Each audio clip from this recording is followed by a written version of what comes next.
Take a deep breath in. And as you breathe in a resourceful feeling of relaxation.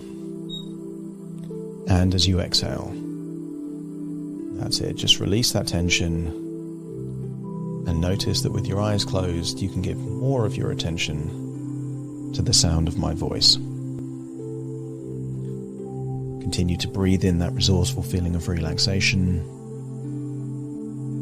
and exhaling tension, enabling you to feel deeper and deeper relaxed. I want you to notice that any tension around your forehead and jaw is starting to be released. Arms feeling heavier, limber, looser. Continue to breathe in and breathe out, and I want you to notice that as you extend the exhale, making it slightly longer, it then enables you to breathe deeper in on the next breath. And the deeper you breathe, the more deeper relaxed you go.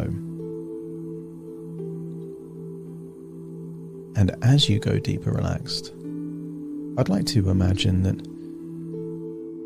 you're on a beach. Not just any beach, but a favourite beach for you on a sunny day. Blue skies, soft sand. And I want you to imagine you're wearing whatever clothing is appropriate to be on this beach.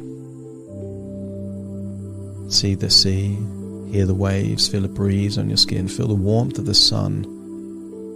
And I want you to get a sense that here in this particular location you feel deeply relaxed. That's right. I want you to imagine that bizarrely, for some reason, on this beach is a chair from an airline. I want you to imagine this chair is business class. It has the material, the size, the spacing. It's reclined in a particular way so you can feel so deeply relaxed on this chair. Imagine climbing into this chair, still seeing the sea, the sand, feeling the sun on your skin, but adjusting this seat to feel so deeply relaxed. Continue to breathe in and breathe out, and notice that with each outward breath you're going deeper and deeper relaxed. And I want you to imagine that there is a ball of glowing white light. I want you to imagine this glowing white light is a resourceful light. And I want you to imagine that you're placing that glowing white light right there in your abdomen, there on your intestines and bladder. And I want you to accept that this glowing white light is giving exactly the resources necessary to the exact parts that need it most. Almost imagine it to be a healing white light that is doing whatever is necessary for that particular part of your body. Continue to breathe in and breathe out. And imagine falling asleep there on that chair and being in your own home, about to go on a journey. Only this time, you are going to have a new belief system going on that journey. And that belief system is, whatever happens, I'll handle it. Nothing is beyond your capabilities. If there's a toilet nearby, fine, and if there isn't, fine too. I want you to, before you even leave your home to go on this journey, accept a belief system that the very worst case scenario is simply a minor inconvenience. And if you accept that to be true, let me know by nodding your head. Your resources exceed any eventuality. Whatever happens, you'll just figure a way to work things out. And you will trust your own body. For a while you haven't trusted your body. But even with heightened levels of anxiety, your body has shown that it's worthy of trust. I want you to have a sense that anxiety is proportionate to your evaluations, your ability to cope with things in the future. And before you leave on this journey, you've evaluated that whatever happens, you'll handle it. And even if something happens that you don't want, it's just a minor inconvenience, a blip in your day, a tiny, insignificant setback. And with that in mind, I want you to imagine taking this journey. You've got a destination in mind. And I want you to deliberately create these what-if questions that come up in your mind. And whenever they come up, confidently and assertively, just let that voice in your head know that I can handle this. It's not a problem. I'm in control. And as you say to yourself, I'm in control, you're in control because you can handle any eventuality. If the worst case scenario is a minor inconvenience, then you're in control because you can respond to whatever happens. And knowing that you can respond to whatever happens means that you decrease the likelihood of that thing happening. Imagine making progress on your journey. And at any point in time, if a what-if question pops into your head, turn down the volume. Make that what-if question the kind of whiny, annoying, the kind of question that you are irritated if someone even dares to ask in that tonality, and then confidently respond, I'll handle it. This is not an issue. This is well within my reach. And notice that each and every time the what-if question comes back, you no longer entertain it as a possibility. I want you to imagine that these what-if questions have been like cockroaches in a kitchen. And for too long now, you've been feeding them. You've been feeding these cockroaches by giving them validity, giving them significance,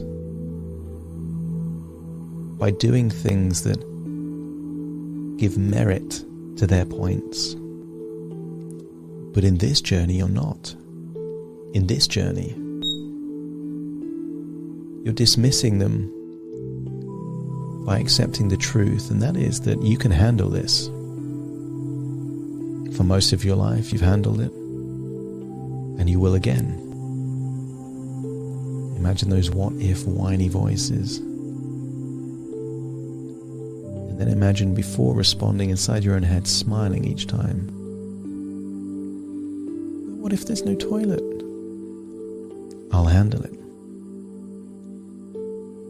What if there's an accident? I'll handle it. And notice that as you assess and evaluate that you can handle these eventualities, you're no longer feeding those cockroaches.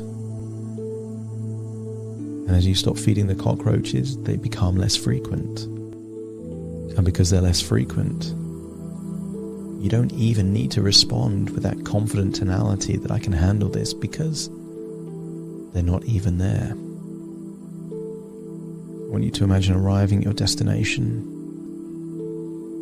And I want you to imagine that you're drinking perhaps Prosecco, perhaps lots of water. I want you to imagine that a voice comes into your head that says, but if you're drinking so much, you're going to need to go to the toilet. And imagine confidently responding with an answer that just reaffirms you don't consider this a problem. And notice that as you confidently assess that this isn't an issue, that if you need to go to the toilet, you will, and if you won't, you'll just Wait until you can. Your body changes. Whatever used to be anxiety now feels that you're in control because you are in control. You're in control of your assessments. You're in control of whatever happens. I want you to think that there are many, many different careers that exist in the world that they can't preempt what will happen, only respond to things that do happen. You have the resources to be able to respond to whatever does happen. And then I want you to imagine that even if there was an accident, I want you to imagine that you would pragmatically resolve this in such a pragmatic, straightforward way that indeed it would be just a minor inconvenience. Perhaps you can recall when maybe one of your children, a baby, had an accident. How unfair would it have been to feel that this was worthy of humiliation? I want you to get a sense that in an absolute worst case scenario, this is a tiny, minor inconvenience. Not because it's not something that you want to happen. It's just that if it did happen, you could handle it easily, discreetly, in a way that means that nobody would notice or nobody would care. And even if they did, that's their issue, not yours. I want you to decide that you're not complicit. You're not going to fuel any feelings of negative emotion. And as such, humiliation becomes impossible without your consent. Shame becomes impossible without you agreeing to it. Doing the best you can with what you have in any circumstance is not worthy of humiliation, shame, or disgrace. It's just a minor inconvenience and something completely within your control. And knowing that it's completely within your control, you reduce the probability of it ever happening by such a large percentage. It becomes just as likely as impossible things being struck by lightning, a meteorite hitting the planet. There are many things that you just don't think about because they're so improbable. If your unconscious mind agrees that you have the resources to deal with this area of your life, let me know by nodding your head. And also that even in a worst case scenario, something was to happen, if your unconscious mind agrees that in the big scheme of things, this is just a tiny minor inconvenience, easily resolvable, easily manageable, and just a blip, let me know by nodding your head. And then imagine returning from this journey that you've been on, wherever you've been on, and realize that any anxiety is proportionate to the intensity of your evaluations.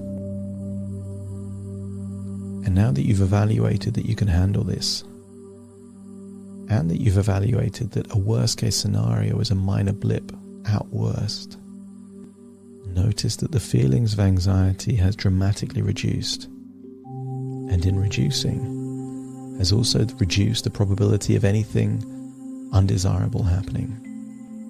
And even if it did, you could handle it. When your unconscious mind has assessed that that is true and useful, let me know by nodding your head.